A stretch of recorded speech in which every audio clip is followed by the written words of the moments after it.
Volodymyr Zelenskyy has sat down with Joe Biden, continuing his last-ditch efforts to convince Washington of sending much-needed aid to Kyiv. The Ukrainian president earlier met the leaders of both U.S. parties in the Senate before going on to the House of Representatives, holding talks with Republican Speaker Mike Johnson. That's where the charm offensive has stalled of late, with Republicans blocking Joe Biden's request for a new $60 billion military aid package to Ukraine unless domestic requirements are met. What the Biden administration seems to be asking for is billions of additional dollars with no appropriate oversight, no clear strategy to win, and none of the answers that I think the American people are owed. I have also made very clear from day one that our first condition on any national security supplemental spending package is about our own national security first. The border is an absolute catastrophe, and this is because of the policies of this White House and this administration. We had 12,000 illegal crossings on one day last week alone, on Wednesday. That statement from Republican Speaker Mike Johnson. Well, for more on Zelenskyy's visit, let's turn to Mark Temnycky, who is a non-resident fellow with the Atlantic Council's Eurasia Center. Mark, Joe Biden has said that ending U.S. military aid for Ukraine at this stage would be a Christmas gift to Russia. How true do those statements ring for you? Well, thank you for having me. It's a very trying time in the war now as we approach the second-year anniversary of the conflict, and winter has traditionally allowed frozen areas within the moggy places within Ukraine easier to transport troops, easier to transport tanks and other heavy artillery weapons, and Putin will be celebrating this, watching on as people within Congress are debating whether or not to send future aid to Ukraine. This only helps him in the long run, and it's embarrassing that we as the United States pride ourselves in democracy and promotion and sovereignty are not coming to the defense of one of our most important allies in that area. And of course, as one of the most important allies who their own people will be feeling the effects of this aid. What exactly is the sentiment from people on the ground from Kyiv, for example? The Ukrainians, since the initial invasion in 2014 and then most recently in 2022, they're very determined to protect their country, and they will do everything that they can to ensure that there's a Ukrainian victory. So while Ukrainians are in the trenches, while it's snowing in the cold winter times, they're puzzled as to why some Republican members within Congress do not want to support Ukraine or send future aid to Ukraine. And again, this only helps Putin's cause about saying how the West is unable to be a reliable partner, how it's fragmenting, alliances are falling, etc. And this helps Russia continue these propaganda points. Absolutely. Mark, I'll be with you in just a second. I'm just going to turn to our international affairs editor, Ketavan Gojestani, who can talk about the Republicans. Now, can you just describe the overall aim of Zelenskyy as he's in Washington? We'll get to the Republicans in a bit, but what is Volodymyr Zelenskyy hoping for here? Well, he's basically throwing a Hail Mary pass. This was his last-ditch effort to try to convince, especially the Republicans, to actually vote on the supplemental package and send that much-needed funding. But it's definitely not looking good. And so he was going in there knowing that it was not looking good. And basically the message was a dire warning, not only on the fact that they need this money, but that they need it now. Now meaning in the next few days, because Congress is going on recess by the end of the week for the Christmas break, and they're not going to come back until January.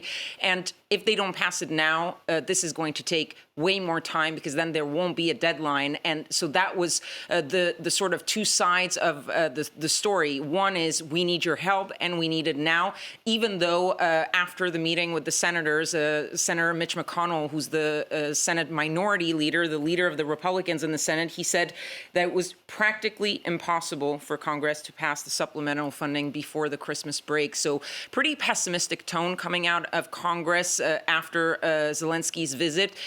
There's also this message, and that's why he's going to the White House. He knows he has the support of Joe Biden, but Joe Biden can't do much right now, even though there are these negotiations on what we're going to be talking about, which is the immigration. Absolutely. And of course, that deadlock existing. And as you mentioned, a very different kind of atmosphere from when Zelensky first went for aid versus now. What can you speak about that? You were there, actually. I was there in December 2022. So this was his first visit after the start of the war, his first trip abroad, and he was welcomed by Joe Biden. The meeting at the White House is not that much different, and I was the pooler there, so I was in the Oval Office with them, and the images that I'm seeing, it's pretty much the same. What really differs is what we're seeing right now in these images, the greeting in Congress. In Congress, he was greeted to a standing ovation. He gave a speech in Congress in front of the whole Congress, senators and members of the House, Republicans, Democrats on their feet, wearing blue and yellow, showing their support, unfurling that Ukrainian flag in the U.S. Congress.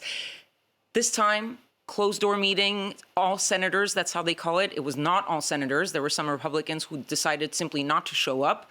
And a closed-door meeting with the Speaker of the House. That was pretty much it for Zelensky this time around. So really a different reception, and it really is already a signal, and that's something that he didn't want. It's a signal to Putin that the support of the United States is at least starting to fracture a little bit. And Mark, let me come back to you, because I want to talk about that fractured support. Why do you think there is why do you think there is more difficulty for Zelensky this time around? I think that some international observers are getting very impatient with the Ukrainians, with how their offensives are going.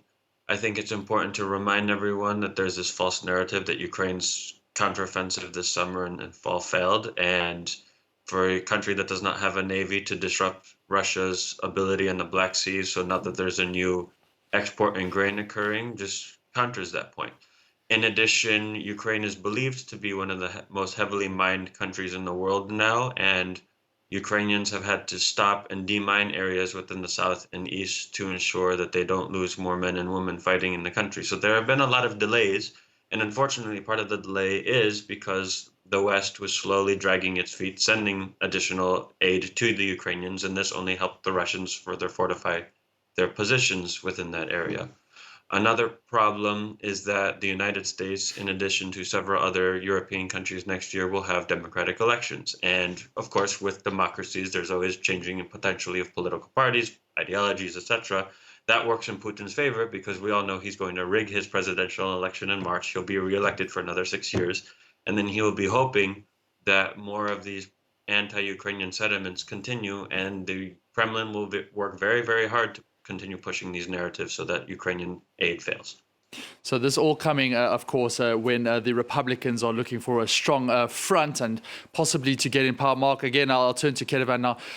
What can Zelensky say to these staunch Republicans in the House to convince them otherwise? Well, apparently there was nothing he could say that would have changed their minds. And some of the comments that came out of the Republicans after that meeting really showed that, because he made his pitch. He insisted on how much was at stake, not only for Ukraine, not only for Europe, but for really the world order, if you will. So and the Republicans understand what stakes there are there, and most of the Republicans, it has to be repeated, do support aiding Ukraine, do support more aid to Ukraine. There are a few very loud Republicans who are ideologically opposed to sending more aid to Ukraine. But Mitch McConnell, for example, is a staunch supporter of Ukraine. He wants to see more aid to Ukraine.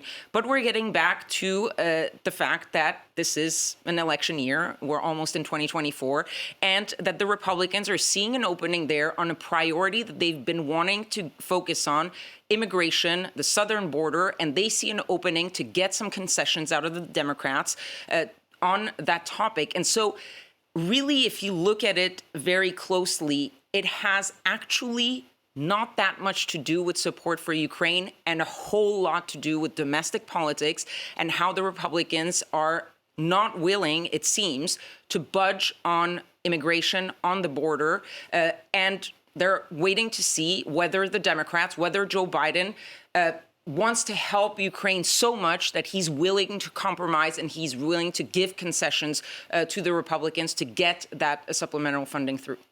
So a Democrat-Republican issue. A final question for you, Mark.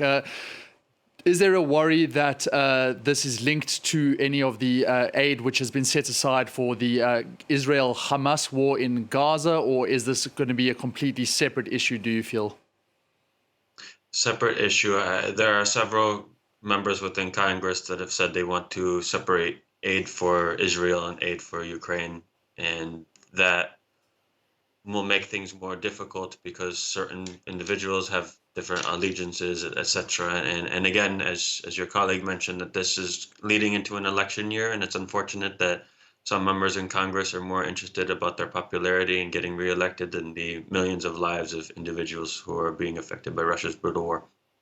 Mark Temnycky, thank you so much for your views there. Mark joining us from the Atlantic Council's Eurasia Center, and of course, Ketavan Gorjestani, our international affairs editor, with that insight there. Of course, Volodymyr Zelenskyy having met with Joe Biden, senators and Congress as Ukraine looks to bolster its much needed aid reserves with that U.S. package.